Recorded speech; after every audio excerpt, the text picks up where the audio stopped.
This episode may contain content of a graphic nature, including descriptions of physical and sexual violence against adults, children, and animals.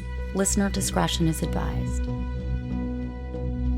Hi everyone, I'm Tanya. And I'm Talia. And we are Crimes and Consequences, a true crime podcast.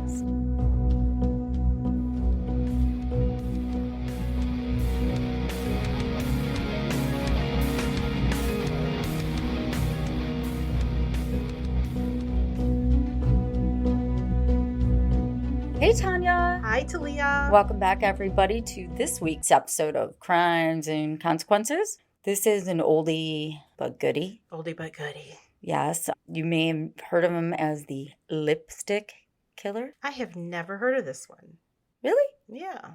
Seems like there's probably a few lipstick killers right? out there. Probably. Well, this is about William George Heirens. I'm going to give you a little background, okay? Okay, I'm ready. Before I do, though, everybody knows, hit the like, subscribe, follow, love, need more button. Need more. Whatever it is on your favorite app.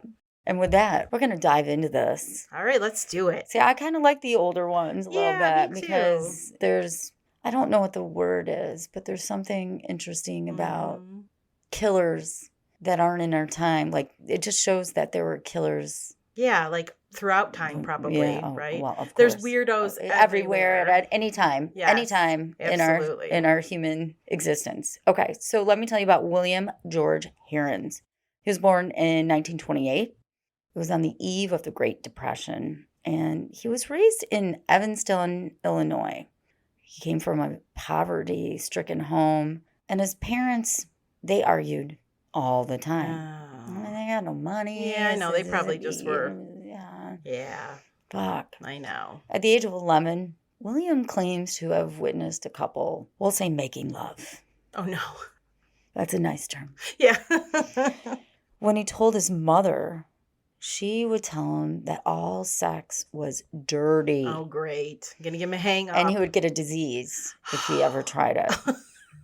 As a result, one time, when he was a little older, he was kissing a girlfriend, and he just burst into tears and started vomiting right in front of her. Vomiting? Yes.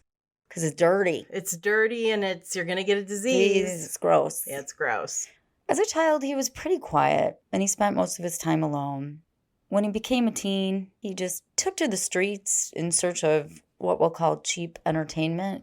Are you being nice? And unfortunately, that included petty theft. He was just kind of, what's the word? Little hoodlum. Yeah. So that's an old term, right? Hoodlum. He's a hoodlum. When he was 12, he worked at a grocery store, so he actually had a legit job. One day, he accidentally shortchanged himself. So the register was a little off, and I think he had to pay for it. Oh, shit. Yeah, he was messed up on the whole change. He probably gave too much change to someone. So he ended up stealing a single dollar bill from an apartment by reaching through the crack in a chain door. And he's 12. And after that, it all went downhill. Yeah.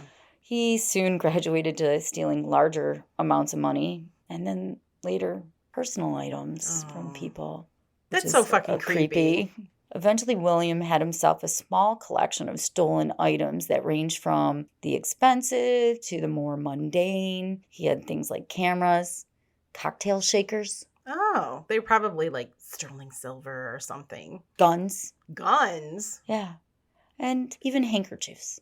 Ew. Like, what? Why do you want someone's handkerchief? It's the thrill. I guess. I told you that was his form of entertainment. Then he really began taking robbing homes seriously. He would look for apartments that forgot to lock their doors. He would then check to make sure no one's home and sneak in. And he'd steal anything that had any sort of value. And he's young, so I bet a lot of things may have seemed like they had value. But most of the time he was hunting for wallets and purses or any cash. At 13, he was arrested for breaking into a local building's basement. And when he was arrested, he was carrying a loaded gun. Oh, shit. That's not a good start. No. So the police ended up searching the Heirens' home, and that revealed more weapons hidden in a refrigerator. Come on now. Nobody found it in there. Mom didn't find it. I don't know. Maybe they had two. Come on, they're poor as hell. Well, maybe it's in a bag and look like meat. I don't know. It's stashed in the produce drawer behind some cucumbers or something. And they also found some in the loft. They had the attic. William admitted to a string of burglaries. He's like, yeah, I did it. And he was sent to what I believe is called Gabalt School of Wayward Boys. Wayward Boys. I love these old tiny words. You gotta change the name. Nobody wants to be like, yeah, I go to that Wayward Boys school. What school you go to? I know. Maybe something different, but he was there for several months. He claimed that he stole mostly for fun. And it was a way to release tension. Okay.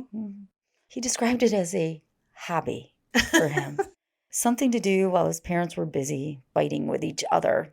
Yeah. Okay, blame the parents. Blame the parents. They're busy fighting. What else could I do? What else could I do? I couldn't just go out and play baseball with my friends. No, I needed to go rob people. I got to release this tension. Yeah, I got to release this tension. Not long after he was released from the Wayward Boys School, he was arrested again. Oh, no. This time he was sentenced to 3 years at what I believe is called St. Bede's Academy. And that was operated by Benedictine monks. Oh, shit. Yeah.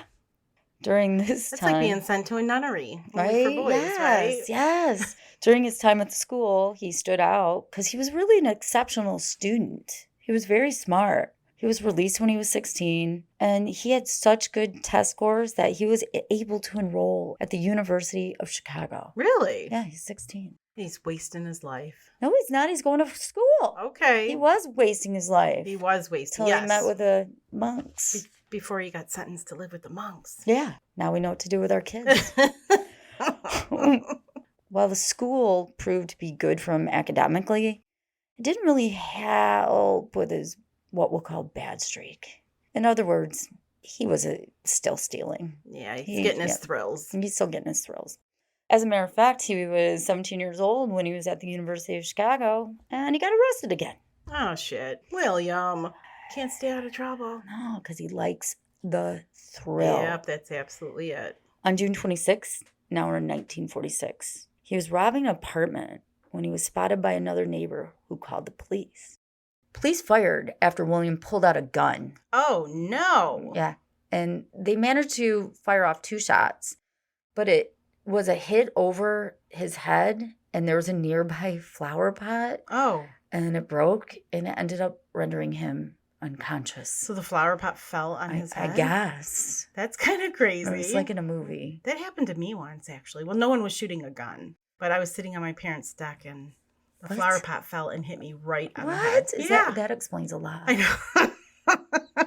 Now I understand. It hurt like a son of a bitch. Let me just tell you. Mm-hmm. Long-term effects. But I didn't fall unconscious, so it must have knocked his ass real good. He was arrested and taken to the Cook County Jail in Illinois. At first, he was just a thief. They didn't know that he would end up being the lipstick killer. Dun, dun, dun. Let's take a look back some, shall we? Let's do that.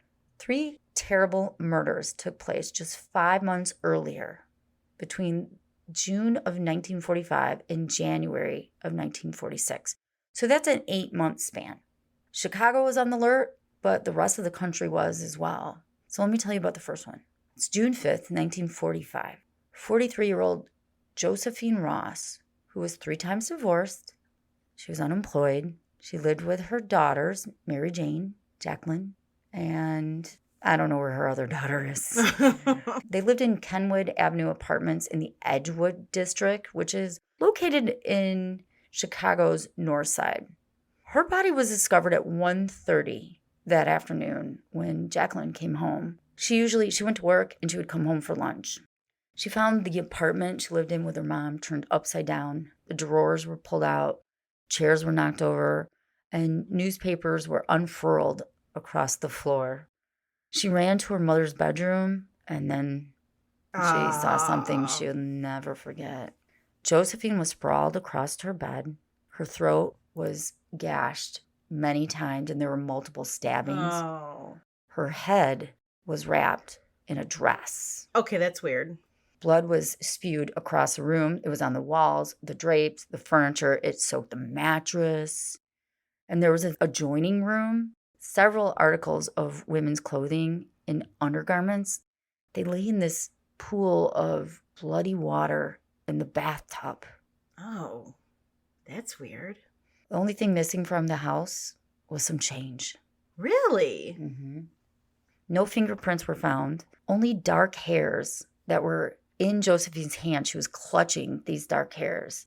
That indicated to authorities that she was struggling with this intruder who eventually killed her. Right. So she ripped his hair out. Josephine had a fiance, but he had an alibi. And they questioned all her former ex-husbands, because she had 3. Right. And her former boyfriends. And they all had alibis. So the police had no suspects. There was a witness who saw a man loitering around the apartments and running from the scene. And he had a dark complexion, and he was wearing a white sweater and dark pants. But they weren't able to locate him. Next, we have this honorably discharged woman from the U.S. Navy named Frances Brown. Frances Brown was petite, brown-haired, and demure. She lived in room 611 at the Pinecrest apartment building on Pine Grove Avenue, not far from where Josephine Ross had lived. And she was home alone on the evening of December 10th, 1945. She'd arrived a little late. It was about 9:30. Frances was told by a desk clerk, because remember, she's renting a room, that a man had entered the foyer earlier asking for her. When the man was informed that she was out, the man left. According to the clerk, Frances seemed to have been expecting the caller, the person, the man there. Her nude body was discovered the following morning by Martha Ingalls. She was a housemaid. Curious as to why Frances's radio was playing really loud at 9 a.m. and why her door was ajar, Martha peeked into room 611 and she found Frances's bed splattered with blood and a trail leading to the bathroom. Oh. She found Frances stretched over the bathtub, her head wrapped in her pajamas, a butcher knife rammed into her neck, and a bullet hole in her skull. Oh my gosh. No valuables were taken, but there was a message written in lipstick on the wall of her apartment, and it read as follows, quote, "For heaven's sake, catch me before I kill more. I can't control myself." Wow. I feel like we've had that before. In one of our Patreon episodes, we had a killer. Yeah, write a message or something. And he's like, "I'm not going to stop." I think you're right. And it was on a mirror. And I think it was something like the title had to do with mirror or something. Yeah. We've done so many, guys. I know. They all run together at some point. I mean, I remember it, but I don't remember the name. Police found a bloody fingerprint smudged on the door jamb of the entrance. And an earlier witness, his name was George Weinberg, came forward to report that he did hear a gunshot at like 4 a.m. And additionally, of course, there's that night clerk. She'd been stationed in the lobby of the building. She reported a nervous man. He was about 35, 40 years old. She thought he weighed maybe 140 pounds. He got off the elevator. He fumbled for the door to the street, and he left. Now, next, we have a beautiful 6-year-old named Suzanne Degnan. She went to bed Sunday evening, and this is January 6, 1946. She spent the whole day earlier with her family. She went to bed. Her parents were Jim and Helen, and they had a happy family. They lived at Thorndale and Kenmore in the Edgewater district. They had 2 daughters, Suzanne and Betty. They shared a huge turn-of-the-century kind of home. They shared it with another family. One of those big homes. They occupied the first floor, and then the people named the Flynns had the upstairs floor. During the night, the only sounds the household heard were the momentary barking of the Flynn's dogs, which wasn't unusual. I mean, I have dogs. Right. They bark at flies. And they heard some men talking in the street. Cecilia Flynn thought one of the men had said something like, "This is the best looking building around." Helen, Suzanne, and Betty's mom, at one point sat up in bed. She woke her husband up. She explained she thought she'd heard Suzanne crying. The couple listened for a few minutes, and then they didn't hear anything, so they went back to sleep. So it's the morning now. It's January 7th. Jim, Dad, went to wake up his daughters for school. He thought it was odd that Suzanne's door was closed since she was afraid of the dark. Yeah. And she always kept her door open. So he peeks inside her bedroom, and her window is fully raised. The curtains were blowing just like you see in the movies. Yeah. The cold breeze. And Suzanne was nowhere to be seen. She couldn't be found. The rest of the family gets up. They're looking everywhere. They're looking in the closets. They looked on the fire escape. They woke up the Flynns, asked them if they could search their part of the home. And that's when they began to panic because Suzanne was not in the house. Yeah, and she's 6. And she's taken from a window. Right. That's brazen. Right. Because of the nature of this crime, we have a child that's disappeared. The police department dug into this case with fervor. There was a new police commissioner. His name was John Prendergast. And he became personally involved. Like, this meant something to him. The Degnan apartment, according to this author, her name is Dolores Kennedy. She wrote this book, was immediately, quote, filled with police from the area eager to resolve the disappearance of Suzanne Degnan. On the floor of Suzanne's bedroom, they found what they thought was a discarded tissue, but it wasn't, Tanya. Oh, what was it? It was a ransom note. Oh, shit, really? A ransom note. It was probably blown from the bed because the window was open in the wind. And it read, quote, get 20,000 ready and wait. And wait is spelled wrong. For word, do not notify FBI or police. Bills in 5s and 10s. Damn, that's a lot of 5s and 10s. On the back side was a warning. Burn this for her safety. Oh, that's ominous. Dude, you can't even spell wait right. I know. And you think you're going to get away with kidnapping for ransom? Come and on. don't notify the police. Oops, I already did that. Who's not going to notify the police? I know, They always notify the police. Come on. Exactly. Outside the apartment, police found a 7-foot ladder that, when held upright, reached to the sill of the girl's window. Oh, damn. But it did say she was on the first floor, but that's fine. The ladder, police learned, had been stolen from a nursery several blocks away. Investigators spread throughout the area. They're searching. They're asking questions. They're hoping to find a witness or something. There was an anonymous call that suggested they search the local sewers. Oh, shit. The sewers. Oh, shit. But before I tell you more, I'm going to take a quick break. That evening, detectives Lee O'Rourke and Harry Benoit did just that. They searched the sewers. Noticing that a sewer cover on nearby Winthrop Avenue looked misplaced, they flashed their light into the well. It's not really a well. What is it? It's a sewer. Yeah. And they found what looked like the head of a golden-haired doll. No. It wasn't a doll's head. No. Before that evening ended, the rest of Suzanne, because it was just her head. Oh, shit. Her legs and torso were found scattered in the debris of other sewers. Are you kidding me? Yeah, her arms weren't found for several weeks. Oh, my God. Who fucking does that? Well, we know. Yeah, who we does know. that. But the lipstick. Jesus Christ. A basement wash tub below one of the apartments off of Winthrop Avenue proved to be the place of dismemberment. Ugh.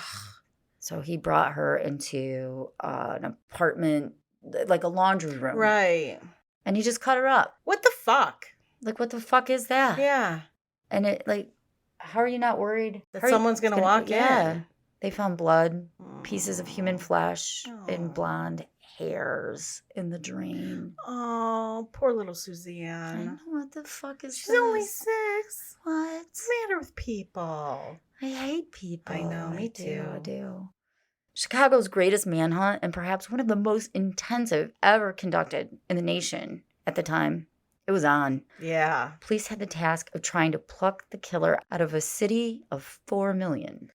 This is a long time ago, guys. Yeah. This isn't like DNA and Yeah. I really feel for cops back then. It had to be Like, difficult. I can't even imagine. They worked around the clock. This is a quote from an author, Lucy Freeman. They worked around the clock, often driving their own cars and using their own time. Aw. Police worked day and night. They questioning potential suspects. They interviewed more than 800 people. They gave lie detector tests to 170. Jeez. The crime laboratory compared 7,000 sets of handwriting with a ransom note. Can you imagine the tedious-ass job that was? Like now we have computers. You Right. just put it in and see, but these people had to do it all manual. The police received over 5,250 tips from all over the world, and they investigated 3,153 of them. Jeez.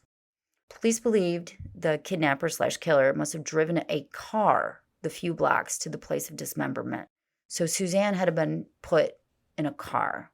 She was 74 pounds, and carrying her through the streets would have probably caused too much attention. But I don't know with him. I don't know either. These streets weren't empty. Even in the late hours, there were still people. Witnesses had seen a woman in the vicinity carrying a large bundle in both her arms near the Degnan home.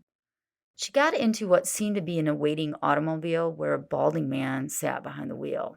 Another witness, he was a serviceman on furlough, he saw a large, dark man carrying a shopping bag. But the couple and the man with the bag, they were never identified. The author I talked about, Dolores Kennedy, said, quote, "The most promising suspects were arrested, and upon those arrests, State's Attorney William J. Towie and Chief of Detectives Walter G. Storms would tell the press that this time they had found the killer. Inevitably, the suspect would end up passing a lie detector test or have an alibi, and police were forced to admit that the fingerprints that they did have didn't match. So they were basically leading the public on to believe, oh, we got him this time, and then it would just fall Fizzle through. out, yeah. A janitor, 65-year-old Hector Verber, was arrested on suspicion of murder. So they actually arrested him. Wow. He worked in the apartment building where the Degnans lived. And the sink where Suzanne was believed to be dismembered, that was in an area that he frequented a lot. And the grimy state of the ransom note, because it was dirty, suggested it could be a janitor. Really? You think? Janitors have dirty hands. Okay. Okay. Don't you think that's a stretch? That's a big stretch. Yeah, that's a big stretch. The police were so confident that they told the press, quote, "This is the man." Uh-oh. Despite the discrepancies between his profile and the one that they had developed originally, which stated that the killer had skills of a surgeon. Oh, yeah, that's right, because she was dismembered. Or was at least a butcher. They just felt confident he was the one because the note's dirty, and janitors, I guess, are dirty. Though. I guess. And all the janitors I've seen never looked dirty. All right, right? He doesn't go home and wash his hands? Come on. He was an elderly, he's 65. I guess that's elderly. It doesn't seem so old to me anymore. No, it doesn't. He was beaten by the police. Oh, no. Under questioning for 48 hours. Damn. He suffered injuries, including a separated shoulder. Oh, they beat the shit out of him. And he still didn't confess. Yeah. Wow. He got a lawyer through the janitor union, and he was released on a writ of habeas corpus. You know what he had to say about this experience? He said, quote, "Oh, they hang me up. They blindfolded me. I can't put up my arms. They're still sore. They had handcuffs on me for hours and hours. They threw me in the cell. Again, I was blindfolded. They handcuffed my hands behind my back and pulled me up on bars until my toes touched the floor. I no eat. I go to hospital. Oh, I'm so sick. Anymore. And I would have ended up confessing to anything." Oh. That's some human rights violation right there. Fucking shitty. That's how they did it back in the day, though. Yeah.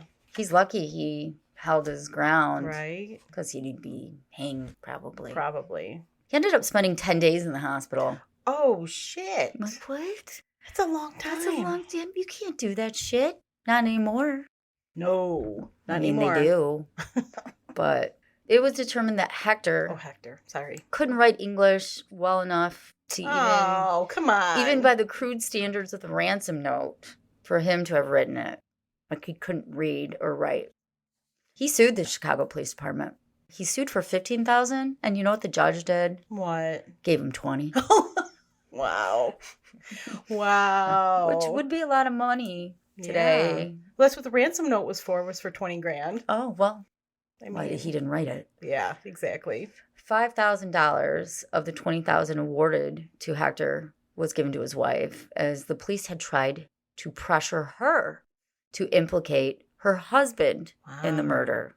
They were laying on the pressure. Fucking A. As winter turned into spring, so time is going by. Yeah. Police had their theories. They had lots of them, but they had no concrete leads.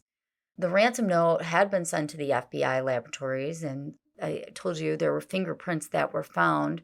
Most of the prints belonged to the family members and the policeman who handled it, because back then... His hands were dirty. No, just kidding. Yeah, who knows whose hands were dirty. But a few smudged prints hadn't been identified. Thomas Laffey, the Chicago Police Department's expert, spent a lot of time trying to match them with thousands and thousands of files, but he couldn't. That had to be frustrating as all hell, right? At some point, you're like, eyes get blurry, and you're like, fuck. Yeah, you're like, oh, I can't look at any more fingerprints. I'm sure they all start to look the same. Right? The search seemed impossible, but then something changed. A college student named none other than William Heirens turned up out of nowhere, and the spotlight of suspicion was turned on him with full force. So now I'm going to go back over the night he was caught, which I did talk to you about earlier. Remember the flower pot? Oh, yeah. Yes. So he's about 18 now. It's June 26, 1946. William was arrested on attempted burglary charges because someone saw him breaking into an apartment, and he fled, and the building's janitor pursued him, blocked his path out of the building. Oh, shut up. Yeah. Badass. Hello, hero. Yes. Janitor hero. Not dirty hands. William, though, ended up pointing the gun he was carrying at the janitor and said, quote, "Let me get out or I'll let you have it in the guts." Oh, okay. Go ahead then, sir. Yes, please go. The door's right there. Yes, I will not block you any further. The janitor stopped chasing him. Yeah. William made his way to this nearby building. He was going to lay low, but someone spotted him, and they called the police. And I described it a little bit before, but 2 officers closed in from 2 different directions, and William was trapped. Oh. Brandishing a revolver, he points the barrel at one of the officers. Now, one of the reports say that he pulled the trigger and the gun misfired. The police say he pulled it twice and it misfired. William's version's a little bit different. He said he was just basically bluffing with a gun, and the cops charged after him. A scuffle resulted, and it ended only when an off-duty police officer dropped 3 flower pots on William's head. So they had fired after Adam. One of the flower pots fell down, and then the officer threw some at his head. At least 2. Nice. So there are a total of 3 that hit his head. According to William, he remembered drifting into consciousness only when he was being questioned. The police had taken him to Bridewell Hospital, which is right by the Cook County Jail. He says policemen were threatening him. They were pushing him. They probably were. And then punching him. Yes, given what we've known, they probably were. And they were jabbing him in the body. And he felt his hands being pushed onto an ink pad. Oh. They're getting his fingerprints. Yeah. He would know because he's been arrested quite a few times. He claims he was drifting in and out of consciousness, and then the questioning became more intense. They were demanding to know how he did it, to say how he did it, and that they knew he did it. At one point, someone allegedly punched him in the testicles. Oh.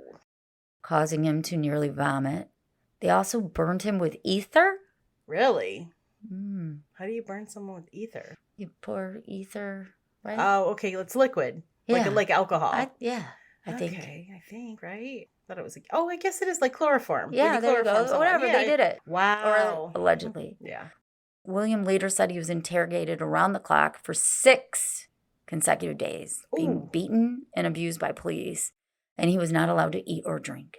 In 6 days? Yes. I don't know if I believe that. He wasn't allowed to see his parents for 4 days, and he was also refused an opportunity to have a lawyer for all those 6 days. Now, I would normally say I don't believe it, but given what we know about the one janitor, I don't know. I don't know. So this gets even crazier. 2 psychiatrists, Dr. Heirens and Roy Rinker, gave him sodium pentothal, truth serum. Okay. And they didn't have a warrant. And his parents didn't consent, but he's 18. So, no, he's not quite 18. He's not quite 18. Yeah. That's why. And then on the truth serum, he was interrogated for 3 hours. Oh, they were going to get this guy. Yes. Under the influence of the drug, the authorities claim William spoke of an alternate personality named George Merman. Okay. And it was George Merman that committed the murders. William claimed that he recalled little of the drug-induced interrogation, which is probably fucking true. Yeah, I mean, I don't know. I've never had truth serum. Me either. Please. Mm-mm. No, I've had a lot of things, but I haven't had that. Might be fun. I don't know. What William actually said is in dispute, as the original transcripts disappeared. We shouldn't laugh. It's not funny. No. If it wasn't true, it'd be funny. Yeah, it would, right? On his 5th day in custody, William was given a lumbar puncture. Oh. Without anesthesia. Oh, no. It's like a spinal tap. Oh, this is making me like, ugh. Moments later, I don't even know why, he was driven to police headquarters for a polygraph test. They tried for a few minutes to administer the test, but he was in such obvious pain that the test had to be rescheduled. Why would they give him a lumbar puncture? Why would you get, yeah. It's a spinal tap. Yeah. I don't know. I don't know either. Well, it's 1946. They were doing all kinds of weird shit. They were shit. just making sure he was healthy. Giving him a physical. Sure. We'll go with that. Eventually, the polygraph was administered, and authorities announced that the results were inconclusive. Mm. On July 2nd, 1946, he was transferred to the Cook County Jail, where he was placed in the infirmary to recover from his injuries. His various injuries. With the police. Things seem so wrong about that. I know. William claims that he was taking the rap for George. Psychologists explained that it's time that William made up his duo personality. Like normal children make up imaginary friends. He did it to keep his diabolical deeds separate from the person he is. You know, like, wasn't me. Wasn't me. It was George. It was the evil Talia. Yeah. Salia. He tried to portray himself as the average son, student. He dated nice girls, and he went to church. But then authorities were skeptical of William's claims and suspected that he was laying the groundwork for an insanity defense. Oh, yeah. But the confession earned widespread publicity with the press, transforming Merman to Murder Man. George Merman. George Merman, yes. To Murder Man. George Murder Man. Oh, that's clever. So handwriting analysis did not definitively link William's handwriting to the lipstick message. Really? Lipstick's kind of hard to write with, I think. I'm going to write with lipstick. I don't know if it'd be exactly in my the handwriting, same. right? I don't know. Police claim that the fingerprints, though, matched a print discovered on the scene of Frances Brown's murder. It was first reported as a bloody smudge, remember? Yeah. But now it's a whole ass fingerprint match. Furthermore, a fingerprint of the small left finger was allegedly connected to William on the ransom note. There were 9 points of comparison. At the time, William's supporters pointed out the FBI handbook regarding fingerprint identification, and it required 12 points of comparison to have a positive match. But 9's close enough. Later, Chief of Detectives Walter Storms confirmed that the bloody smudge left on the door jamb, as I said, was William's. Police did searches of William's home without a warrant. Oh. And he lived in the college dorms, too. And they found other items that got a lot of publicity. They found a scrapbook containing pictures of Nazi officials that belonged to a war veteran named Harry Gold. And he got it when he burglarized Harry Gold, which was the same night Suzanne Degnan was killed. Gold lived by the Degnans. Oh. So that puts William in the area. Yeah. In addition, the police found in William's possession a stolen copy of Psychopathia Sexualis. Not sure how to say it. Is that a book? Yeah. Okay. And it was stolen. The press focused on it and started to depict this young burglar as a real-life Mr. Hyde. The police also found a stolen medical kit among his possessions. They announced that the medical instruments couldn't be linked to the murders because there was no trace of biological material like blood, skin, and hair. But it was a big sensation that they found some medical instruments. That's kind of weird. He probably just stole them. Mm-hmm. There was no biological material of anybody found on William, well, of course, and on any of his clothes. The medical tools were too small to really be used for any real dissection. Police believe that William actually used the medical tools, because they were tiny, to alter war bonds he stole. Oh. I don't know how you do that, but I don't okay. know. But apparently you could do that back then. A gun was found in his possession, and they linked that to the shooting. A Colt police positive revolver had been stolen in a burglary at the apartment of some guy named Guy on December 3rd, 1945. 2 nights later, a bullet went through the closed 8th floor apartment where Marion Caldwell lived, and it wounded her. William had that gun in his possession, so now we know he has a gun and he has shot somebody. Right. According to the Chicago Police Department, the bullet that injured Marion was linked through ballistics. A man named George, I can't pronounce his last name, so I'm not going to. He was an active soldier, made a statement the day after the murder of Suzanne that he saw this figure walking in the direction of the Degnans' residence with a shopping bag. Remember I mentioned that? Mm-hmm. He said he was about 5'5", 9 inches tall, weighed 170 pounds, about 35 years old, and he was wearing a fedora and a dark overcoat. But it was too dark for George to make out the facial features. When the police showed him a photo of William on July 11th, he couldn't identify him. Okay, so we don't really have anything linking him right to the murder.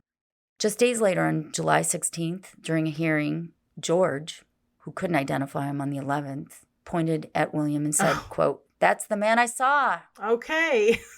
And he made a positive identification. This sounds a little shady to me.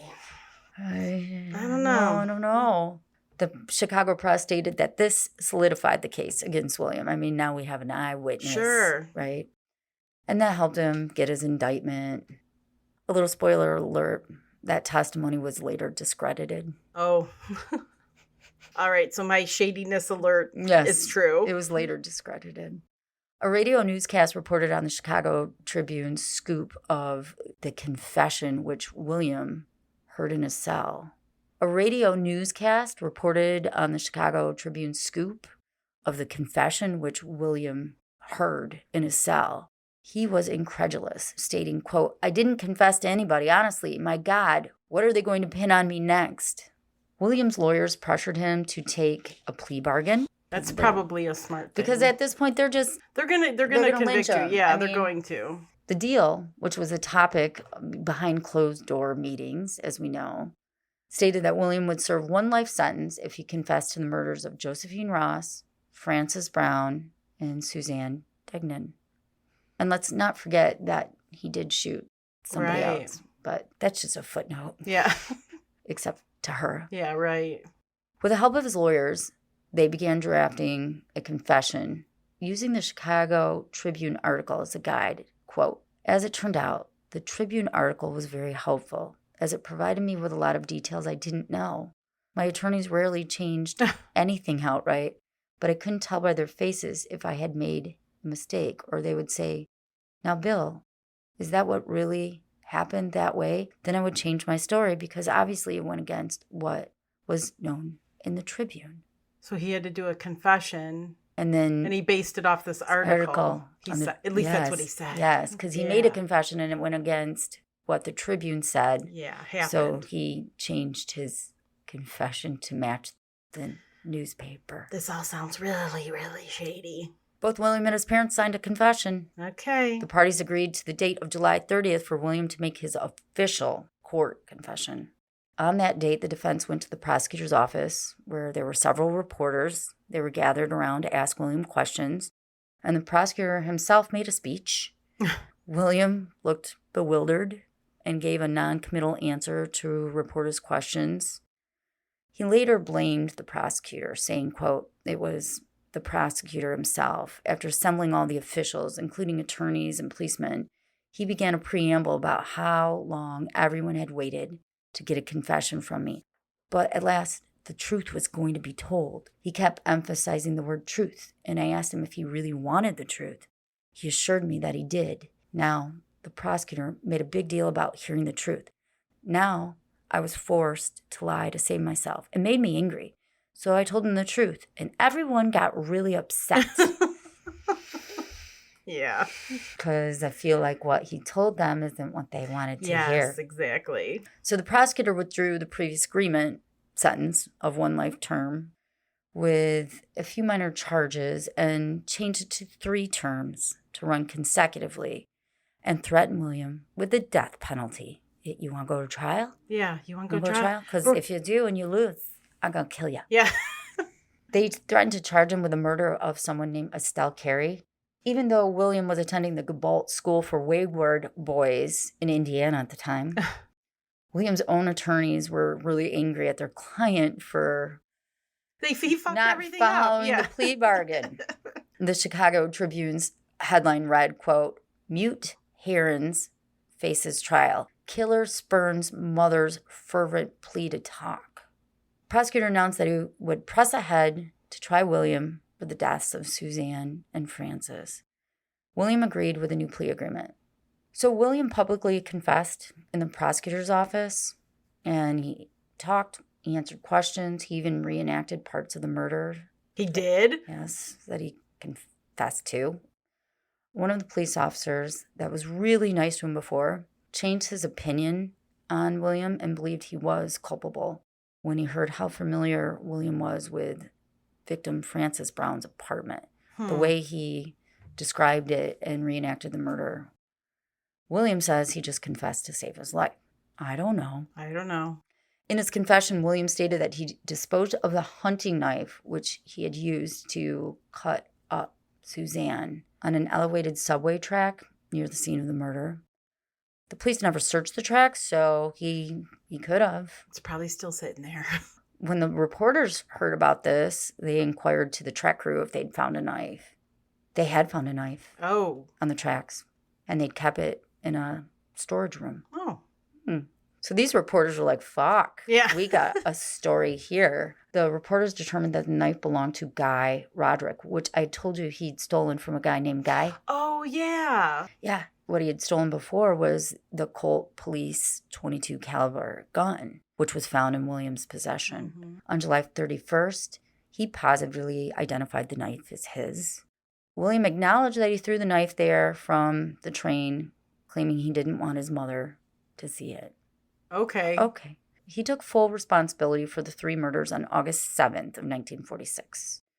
As I said, the prosecution had him reenact the crime previously of some of the victims. He reenacted the crime of Suzanne's in public, again, in front of the press. So that's 2 he reenacted because one was Frances's murder. On September 4th, William's parents and the victims' families attending. The Chief Justice, Justice Ward, presided, and William admitted his guilt on burglary and murder charges.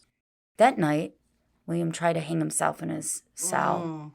He timed it to coincide with the shift change of the prison guards, but he was discovered before he died. Apparently, he was just realized he's so fucked. Yeah. Regarding the murders, he said, quote, "Everyone believed I was guilty. If I weren't alive, I felt I could avoid being adjudged guilty by the law and thereby gain some victory. But I wasn't successful even at that. Before I walked out into the courtroom, my counsel told me to just enter the plea of guilty and keep my mouth shut afterwards. I didn't even have a trial." That's what happens because you took a plea deal. You fucking took a plea deal, dude. I'm just saying. Don't cry about not having a trial and when you're taking a plea deal. On September 5th, after further evidence was written into the record and the prosecution and defense made some closing statements for the sentencing, he was sentenced to 3 life terms. He was transferred to Statesville Prison from the Cook County Jail. Sheriff Michael McCauley asked William if Suzanne suffered when she was killed, and William answered, quote, "I can't tell you if she suffered. I didn't kill her. Tell Mr. Degnan to please look after his other daughter because whoever killed Suzanne is still out there." Stop it, dude. Soon after all this arrest and stuff, his parents and younger brother changed their last names to Hill. His parents divorced. Can you blame him? No. So he was housed at Stateville Prison in Joliet, Illinois, where he learned several trades, including television and radio repair. Oh. He became the first prisoner in Illinois history to earn a 4-year college degree on February 6, 1972. He got a Bachelor's of Arts. He also aided other prisoners' educational progress by helping them earn their GEDs. And he became what is commonly known as a jailhouse lawyer. In 1975, he was transferred to a minimum security correctional center in Vienna, Illinois. And then he was transferred to another minimum security in 1998. He resided in the hospital ward because he suffered from diabetes, and it left him with some swollen legs and limited eyesight. He ended up being confined to a wheelchair. He tried really hard to get clemency, but he died in 2012 at the age of 83. Oh, damn, he spent all that time. So let me tell you what's happened as far as the case goes and the claims of his innocence. The first person that really supported his innocence, besides like his family or friends, was Josephine Ross's daughter, Mary Jane. Mm-hmm. She just didn't believe he did it. Really? Mm-hmm. There were 29 inconsistencies with William's confession and the facts of the crime. Oh, that's not good. 29. He actually had 2 polygraph exams. Both were declared inconclusive. However, in looking back at them now, it seems as if most people believe that he passed them. Really? Mm-hmm. As far as handwriting evidence goes, that's been examined even by the FBI. And they concluded that the 2 messages, one was in lipstick and one was that ransom note, didn't match each other with the handwriting, and they didn't match William's. Oh, damn. That fingerprint evidence, the door jamb, that's with a smudge. No, doesn't really. You Doesn't remember they're really. only 9 out of 12 points? Right. Yeah, that's not enough. They've decided. And I was talking about the confession, like the 29 inconsistencies. We know that a lot of people are wrongly convicted on false confessions. Yeah, absolutely. Yeah. And as I said, some of the details, they didn't match. Right, and since they beat up Hector, the janitor, and they did that to him, he was only like 17-year-old boy. He may have caved and just confessed so they would stop doing what they were doing. I don't know. There's a lot of people that believe he's innocent because he was just a thief. Yeah. But then there's a gun, and he shot at that woman, and it matched. So I don't know. But there were other suspects. Yeah. And you know about them. Yeah, one was Richard Russell Thomas. He was a male nurse. He sometimes posed as a surgeon. Oh. He wasn't from Chicago, though. He lived in Phoenix, Arizona. However, he was in Chicago when Suzanne was murdered. And he had been in prison for Arizona for molesting one of his daughters. So, yeah. He had previously been convicted of extortion. So that kind of goes with the ransom note, right?